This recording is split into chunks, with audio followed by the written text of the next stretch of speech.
All right, so what is the First Step Act when it comes to federal prison, federal sentencing? How does it work? Well, the First Step Act was signed into law in 2018, and it was one of the most significant federal criminal justice reforms in decades. And one of its biggest components allows incarcerated people to earn time credits that can reduce their time in prison. So here's how it works. For every 30 days of successfully completed programming, which are programs that are specifically designed to provide FSA credit, however, holding most jobs will give you the credit anyway, an eligible inmate can earn 10 days of time credits. If they're assessed as low or minimum risk after two team meetings, which is about 6 months in, that jumps to 15 days per 30 days of programming. Those credits are then applied towards a sentence reduction in your sentence for a maximum of 365 days worth of credit, which takes a little more than 2 years to accumulate in the best case scenario based on the math that was just described here.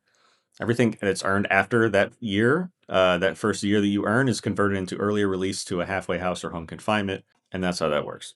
So, not everybody qualifies. People convicted of certain disqualifying offenses are excluded from earning these credits. That list includes some violent offenses, some sex offenses, and certain drug offenses, among others. There's a list published online. You can find it pretty easy by Googling it. So, of course, the first step is always checking whether or not you or your loved one is actually eligible, trying to understand this stuff. Also, when I mentioned that medium or high risk inmates can earn 10 days per 30 days of programming, it's important to note that they can't actually apply the credits without the warden specifically approving their petition to apply these credits, or if their pattern score drops low enough to make them a low risk inmate.